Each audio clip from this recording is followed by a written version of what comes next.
안녕하세요 여러분, 반갑습니다. 이신동입니다. 여러분들, 오늘은 정말 우수하고 똑똑한 그런 영재들이 과연 어느 대학으로 주로 모이는가에 관한 얘기를 하려고 합니다. 얼마 전에 영국에 있는 대학 평가 기관 더라고 하는 기관이 있습니다. THE인데요. 이 기관이 우수한 아이들을 많이 양성하는 그런 대학들의 순위를 매겨서 1년에 한 번씩 발표를 합니다. 정말로 아주 엄격한 기준을 가지고 평가를 하기 때문에 많은 세계에 있는 분들이, 또 세계에 있는 사람들이 그 공신력을 인정하고 있는 그런 기관입니다.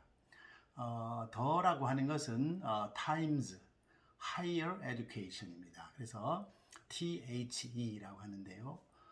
정말 여러분들이 자녀 교육을 시키면, 자녀를 키우면 교육을 시켜서 정말 멋있는 대학에 가서, 그리고 훌륭한 대학에 가서, 대학에서 교육받는 것만 중요한 게 아니라 거기서는 훌륭한 교수님을 만나게 되고요. 그리고 또 좋은 친구들, 능력 있고 앞으로 사회에서 지도자가 될 그런 친구들을 만나게 되기 때문에 우리가 좋은 대학에 가려고 하는 겁니다.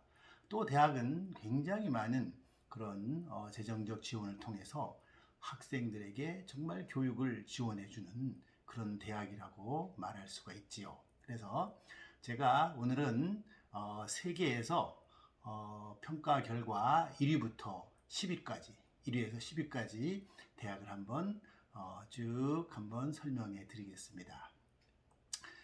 올해 2021년인데요. 2020에서 2021년까지, 그러니까 9월 달에 발표를 하면은 이제 20년 9월부터 시작해서 21년까지 이렇게 1년을 가지고 평가를 하는데, 올해도 역시 1위에는, 세계 대학 1위에는 영국의 옥스포드 대학이 됐습니다. 1위는 옥스포드 대학이고요. 2위는 미국에 있는 스탠포드 대학이 2위에 됐습니다. 그러면 3위는 어디냐? 3위는 우리가 잘 아는 하버드 대학이 3위였습니다. 그리고 굉장히 재밌게도 4위는 캘리포니아에 있는 칼텍이라고 하는 대학입니다. 캘리포니아 공과대학이라고 말하는 것이죠. 칼텍이라고 하는 대학입니다. 한국 사람들에게는 그렇게 익숙하지 않은 그런 대학일 수도 있는데요. 이 대학은 노벨상 수상자들이 여러 명 있는 그런 아주 대단한 대학입니다.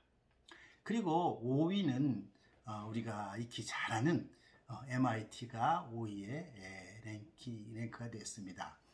정말 1위부터 5위를 보면 정말 대단한 대학들이라고 말할 수 있습니다. 이 대학에 가서 우리 똑똑한 아이들이, 한국의 아이들이 가서 좀 공부를 하면 얼마나 좋을까 하는 그런 기대가 늘 있습니다. 여러분들의 자녀가 정말 똑똑하고 우수하다고 하면은 이런 대학에 보내서 정말로 좋은 여건에서, 그리고 좋은 교수님들을 만나서 훌륭한 인재로, 훌륭한 아주 사람으로, 리더로 그렇게 성장하면 얼마나 좋을까 하는 그런 생각에서 이런 자료를 만들었습니다. 자, 그러면 6위부터 10위까지는 그럼 어느 대학이 했느냐 하는 것이죠. 여기도 참 역시 이 영국과 미국 대학이 주로 차지했는데요. 6위는 영국에 있는 케임브리지 대학이 6위를 차지했습니다. 그리고 7위는 UC 버클리. 여러분들 그 샌프란시스코 다리 건너편에 있는 UC 버클리, 그러니까는 캘리포니아 주립대학이면서 버클리에 있는 대학을 말하는 거죠. 그 다음에 예일 대학입니다. 예일 대학. 그리고 그 다음에 프린스턴 대학, 그리고 시카고 대학, 이런 순위가 되겠습니다. 그래서 6위부터 10위까지를 다시 한번 말씀드리면 5위는 케임브리지 대학이고요. 그 다음에 UC 버클리, 그 다음에 예일 대학, 그 다음에 프린스턴 대학, 그 다음에 시카고 대학, 이런 순입니다. UC 버클리는 뭐 샌프란시스코에 캘리포니아 있고요. 그 다음에 예일 대학은 동부에 있죠. 동부에 뉴헤이븐이라고 하는 그런 도시에 있습니다. 프린스턴 대학은 뉴욕에서 남쪽으로 좀 내려오는 뉴저지에 있고요. 그다음에 시카고 대학은 시카고에 있지요.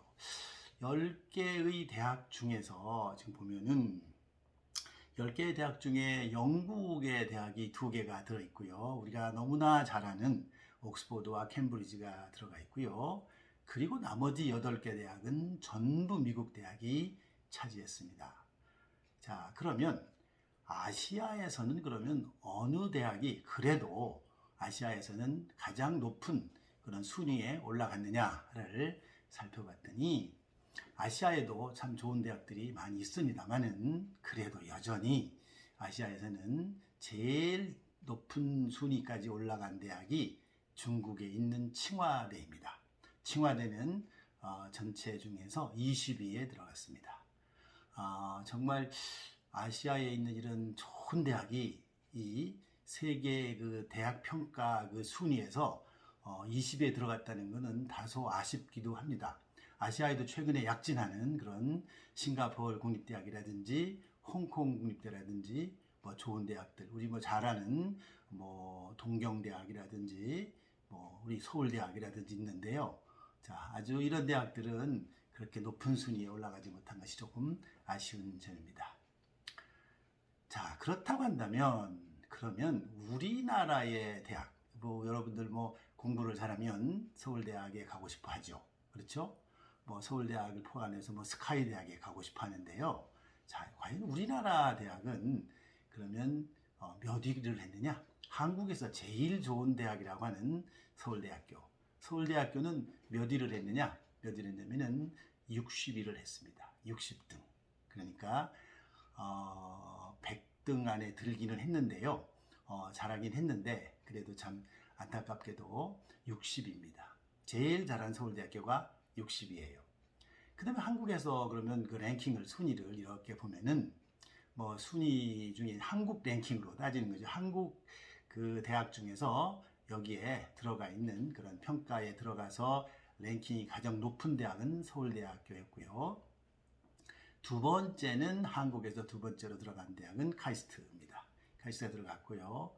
그리고 한국에서 한국대학으로서 이제 서열을 매기자면은 세 번째 대학이 성균관대학교가 세 번째 랭크되어 있습니다. 그 다음에 네 번째는 포스텍이고요. 포스텍. 그 다음에 다섯 번째가 고려대학교입니다. 그런데 1등부터 5등까지에 아주 깜짝 놀라운 일이 하나 벌어졌죠.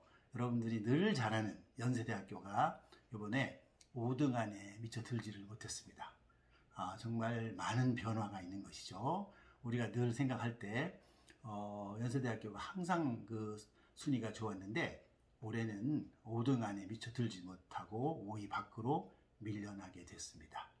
하여튼 한국에서 가장 좋은 서울대학교가 60위를 했다는 거 다소 놀라운 일이 아닐 수 없습니다.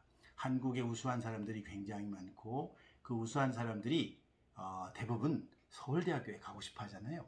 서울대학교에 가고 싶어 하는데 세계 대학 순위를 보면은 서울대학교는 60위밖에 되지 않는다 하는 것이 참 안타깝기도 하면서 어찌 보면은 우리가 앞으로 더 많은 분발을 해야 되겠다 그런 생각, 특히 인재를 기르는, 특히 우수한 아이들을 기르는 그런 대학이 정말 세계적 수준으로 우리가 발돋움할 수 있도록 적극적으로 지원해 줘야 되겠다 하는 그런 생각을 늘 해봅니다.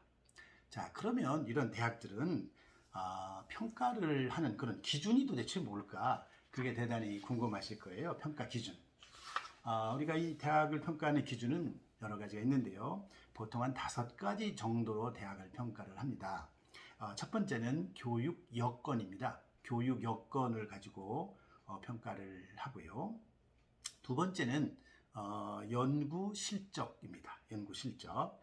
연구 실적이 한 30% 들어가고요. 아까 교육 여건이 30%, 연구 실적, 논문을 많이 쓰는 연구 실적이 30% 들어가고, 그 다음에 논문 피인용도입니다. 논문 피인용도. 논문 피인용도라는 게 뭐냐면 논문의 영향력이죠. 다른 사람이 그 대학에 있는 교수들이 쓴 논문을 얼마나 많이 인용을 했느냐 하는 그런 논문 피인용도가 30점입니다. 이렇게 해서 90점이고요. 그 다음에 국제화 얼마나 스텝이나 학생들이 그 국제화되어 있고 외국의 학생들이 많이 와서 공부를 하느냐 이런 거 하고요. 그 다음에 산학협력 뭐 이렇게 해가지고 사실은 100점으로 매깁니다. 사실은 교육 여건 30점, 연구 실적 30점, 논문 피인용 30점, 이미 90점이 여기서 끝난 거예요. 국제화라든지 산학협력 같은 거는 두 개를 합쳐갖고도 10점밖에 되지 않습니다. 그러니까 가장 중요한 게 뭐냐면 교육 여건, 그 다음에 얼마나 교수님들이 연구 실적을 많이 내느냐 하는 거, 그리고 그 다음에 그 논문이 얼마나 영향력 있는 논문이냐 하는 거, 이게 벌써 90점을 차지합니다. 그러니까 우리 서울대학교가 60등을 했다 하는 것을 볼 때 이런 측면에서 아직 세계의 대학들과 어깨를 나란히 하기는 아직도 갈 길이 멀다 하는 그런 생각을 해볼 수가 있습니다.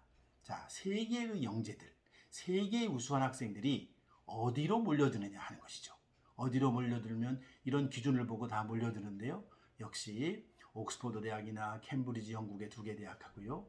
그 다음에 미국에 있는 스탠포드 대학이라든지 그 다음에 하버드 대학이라든지 그 다음에 칼텍, 공과대학으로 칼텍이죠. 그 다음에 MIT 이런 대학으로 세계의 영재들이, 미국의 영재뿐 아니라 세계의 영재들이 몰려들어서 정말 대단한 역사를 만드는 일을 이 대학들이 할 거라고 생각합니다. 여러분들도 이런 거를 좀 참고하셔서 우리 자녀를 잘 훌륭하게 키우는 데만 노력할 게 아니라 미래의 비전과 미래의 목표를 보고 그 목표를 향해서 한 걸음 한 걸음 나가는 여러분들이 되었으면 좋겠다고 생각을 합니다. 자, 그럼 오늘은 여기서 마치도록 하겠습니다. 시청해 주셔서 고맙습니다. 감사합니다.